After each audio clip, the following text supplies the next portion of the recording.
이번 시간에는 제71강으로 급수 배관의 구배부터 보도록 하겠습니다. 배관의 구배는 일반적으로다가 고가수조 방식 같은 경우를 기준해서 봤을 때 이런 거죠. 여기가 고가수조 방식이에요. 고가수조 방식에서 메인관 각 층에도 이렇게 가면서 이렇게 공급을 해줬어요. 이렇게. 그랬을 때 이 관을 거짓말 못해도 이렇게 제가 많이 수평을 줬으면, 이렇게 구배를 줬습니다만은 내려가면서 선 하향 구배를 해. 선 하향 구배. 앞내림. 앞으로 가면서 내려주는 구배. 앞내림 구배를 해. 왜 이렇게 들어가느냐? 이유가 있겠죠. 각 층은 선 상향. 각 층은 이런 것들은 이렇게 올라가면서 들어요. 선 상향, 앞 올림 구배라 그래요. 이렇게 들어요. 이유가 있겠죠. 이걸 반대로 한번 그려볼게요. 어떤 문제가 생기겠는가 보자는 거죠.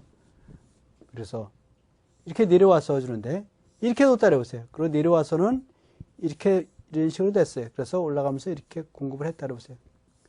거짓말 못해서 이런 식으로 구배를 이렇게 주지는 않지만 아무튼 구배를 이렇게 뒀다고 가정을 해보세요. 수리를 하려고 그래. 수리. 내가 수리를 하려고 어떤 문제가 생겨서 수리를 하려고 배관에 물을 빼야 돼요. 특히 배관에 물이 차 있으면 용접을 할 수가 없습니다. 그럴 때 이 발브만 열면 물이 쏙 다 빠져야 되는데 이건 발브만 열면 물이 쏙 다 빠져버리죠. 배관에 있는 물이 싹 다 빠져버립니다. 수리할 때. 근데 이걸 보자는 거죠. 발브 열어도 배관에 있는 물이 하나도 안 빠져버려요. 그럼 수리 못하겠죠. 배관에 물이 꽉 차 있는 거죠. 그래서 이렇게 하지 말고 반드시 고가수조 방식 같은 데서는 그 메인관은 하향 횡주관은 선 하향 구배, 각층 횡주관은 선 상향 구배로 이렇게 두란 얘기예요. 그래서 여러분들이 꼭 이해를 하시기 바랍니다. 그럼 맨 밑에는 이 밸브를 베니 밸브라 그래요. 찌꺼기를 제거하기 위한 베니 밸브를 설치해주라. 그 다음에 이제 슬리브라는 게 있는데 이게 뭐냐면 이런 거예요. 여기 벽체가 이렇게 있어요. 벽체를 갖다 이렇게 두면은 일리다가 배관이 이렇게 들어간단 말이죠. 배관이 들어가기 위해서 배관이 들어가서 여기다 배관을 이렇게 두면 콘크리트 안에다 이렇게 배관을 이렇게 뒀다 해보세요. 여기다 이렇게. 그러면은 어떤 문제가 생기겠는가? 이 콘크리트에다가 콘크리트 벽에다가 이렇게 배관을 두면은 신축 팽창에서 배관이 터진다든지 벽이 깨진다든지 둘 중에 하나를 해야 돼요. 그래서 이렇게 두는 게 아니라 어떻게 두냐? 미리 관을 갖다 이렇게 심어놔. 관을 심어놔요. 그런 다음에 배관을 집어넣으면 지 맘대로 왔다 갔다 움직일 수 있는 거죠. 벽체라든지 바닥을 관통할 때는 반드시 그래서 슬리브를 집어넣으라. 슬리브배관을 집어넣으라. 그럴 때는 그래서 이건 왜냐면 교체를 한다든지 수리가 편리하기 때문에 그래요. 수리할 때 잘라내고 뽑아낼 수 있죠. 교체할 때도 그냥 뽑아내면 되죠.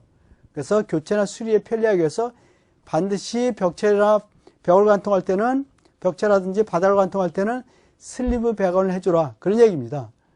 그 다음에 지수밸브라는 말이 나오는데 지수밸브는 뭐냐면요. 나눠주는 거예요. 분기점 같은 데서 밸브를 두는데 수리를 한다든지 국부적 단수로 해서 밸브를 잠가야 돼. 어느 지역을 국부적으로 잠가야 될 경우가 생겼다. 물을 잠가야 된다. 그럴 때 대비해서 중간중간에 그래서 분기점이라든지 분기점 같은 데다가 거기다가 밸브를 달아주는 것을 지수밸브라 그래. 지수밸브. 그 다음에 이제 피복에 대한 것들이 있는데 피복은 뭐 그렇게 중요하지 않으니까 그냥 넘어가셔도 될 것 같고 그 다음에 설비 시스템의 소음 방지 대책입니다. 일단 소리가 많이 나면 안 되잖아요. 그래서 급수교통 배관은 유속과 급수압력을 적정하게 조절해 줘야 된다는 얘기죠. 수압이 세면은 수압이 세다. 그러면 어떤 문제가 생기냐면 수격작용이 일어나서 땅땅으로 소리가 나니까 또 급수교통에는 마찰 저항을 최소로 하기 위해서 소음풍기 정압을 감소시켜주라. 또 벽체를 관통하는 배관은 구조체와 직접 접촉하지 않도록 완충제를 사용해서 전달 소음을 감소시킨다 그랬는데 무슨 말이냐면 이런 거죠. 이게 벽체를 관통한다. 벽체를 이렇게 관통한대 배관이.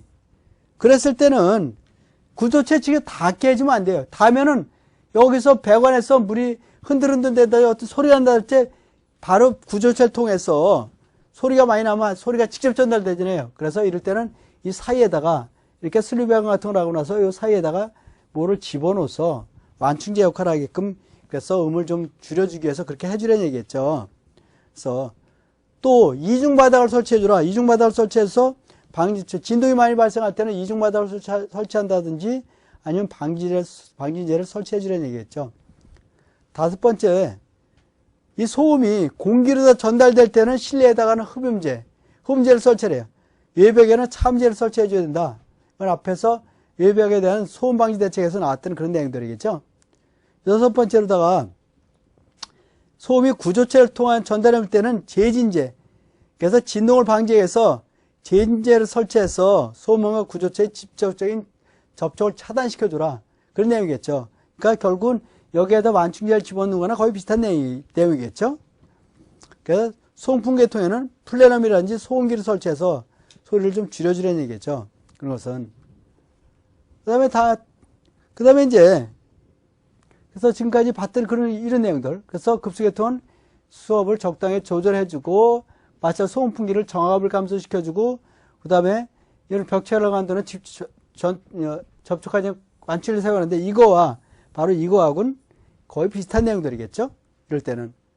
그 다음에, 닥트에 된 것들.